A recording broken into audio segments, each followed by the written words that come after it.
I chose to sew up the Made It Patterns glide jacket, as I thought I probably would. I've gone with the version that has the hood and also no cuffs. So my fabric choice, it's this really pretty scuba, and it has a lot of detail already. And not only does it have a lot of detail, but it has a lovely shine and almost like a 3D, I think it's within the pattern even, I don't know, but it gives like this 3D effect. So it has a lot of impact. And I felt like it didn't need cuffs, because cuffs are a feature, and I thought it just didn't need it. Just didn't need it. So I've gone with the hooded version, no cuffs. There are so many pieces to cut out. It terrified me, I'll be honest. It really did. And I put it off and put it off until I couldn't put it off any longer. I will say I had the pattern printed at a print shop and had it delivered. There are a lot of pages that you would need to piece together. And if you like that, enjoy that, or if that's what you want to do, great. However, I had them printed. I think there were 480 pages altogether. And once I figured out my size, I just went ahead and cut all the pieces out. Also, something to bear in mind is the version that you're going with. If you're heading in the direction of the hooded jacket with cuffs, you are going to need to make sure that you've cut those extra pieces out. You will not need all of the pieces for this project.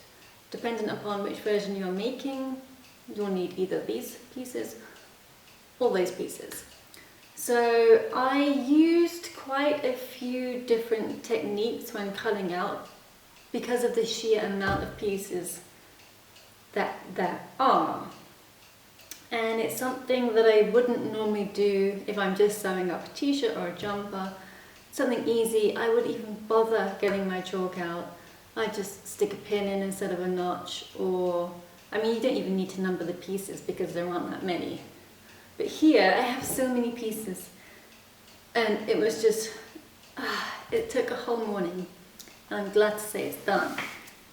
Okay, so here's what I did. Main fabric pieces, I made a pile for those.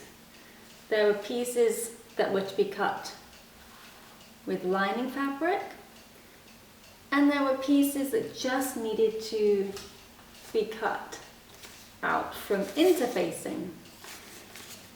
Now, as you'll see actually here, I kind of made myself a code. So I cut all my pieces out and then I put them into sections so that I could have some order, because I like that. So interfacing became a highlighted cross over the number of the pattern piece. And I did that for each one that required interfacing, so that I wouldn't get confused. Now in some instances, some pattern pieces, like this one, it was to be cut from main fabric, however it also needed interfacing. You can see I've got my number with the crisscross on it, interfacing, and I just put a little asterisk under outer fabric. So once I cut my outer fabric out, I made sure that I then put it in another pile for pieces that also required something else. This probably sounds really confusing. Hopefully I'm explaining it well. Here's another instance. So this is the hood. So you can see here I've got outer fabric, a little asterisk, and a dot. Now the dot was my code for lining. So once I cut my main piece out, I then went ahead and put this piece in the pile for something else, and in this case, lining. And this went on and on all morning. And the last thing I did was to put the interfacing on. I did discover that I'd cut one piece too many. I'd actually cut the collar for the non-hooded version, but hey, no one's perfect. So what else did I do? I went ahead and, as you can see, these pieces actually, I've stapled these together for a reason. These are the pieces that I did not need. These were for the other version, and I didn't need these at all, and I didn't want to get confused and pick them up by accident, so immediately they were stapled together for future use, but not in the way. What I did do something. Okay, so for each piece,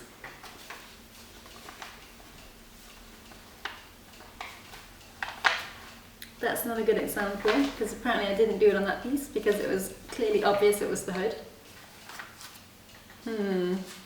Okay, so this is actually the back neck facing. When I'm stitching this up, I'm going to look at this piece and think, what is that? Normally I don't mark anything, but because of the sheer amount of pieces, I've gone ahead and with some tailor's chalk, I've numbered them.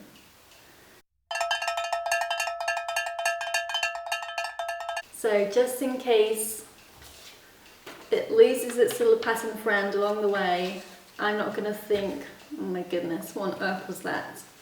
So, as you can see, I've also added all the notches.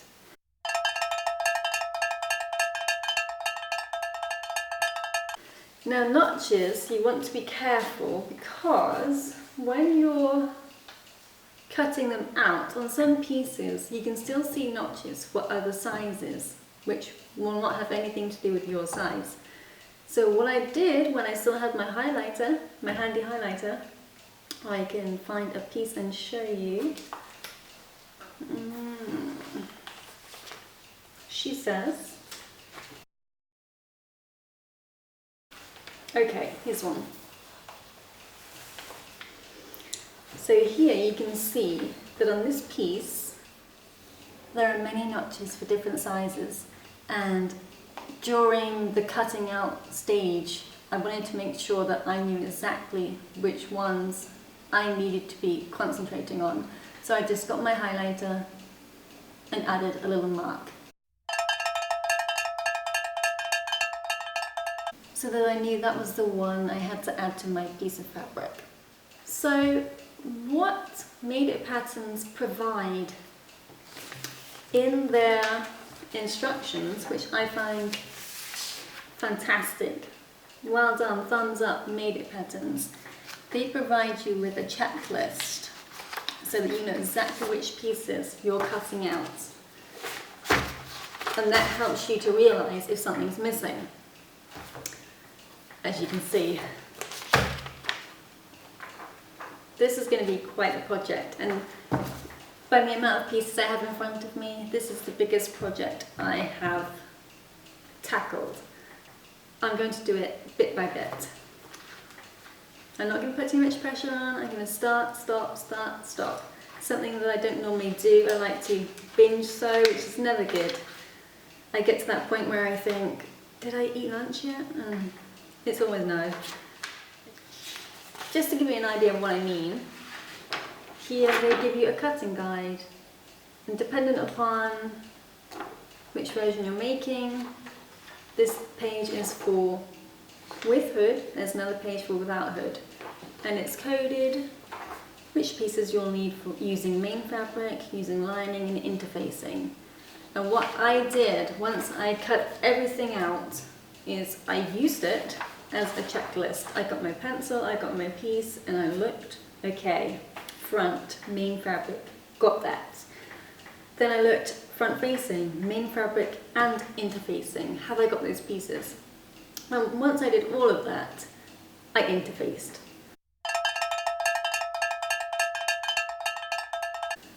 and I'm pretty confident that I now have everything, which is a very good feeling. So the main fabric is the scuba.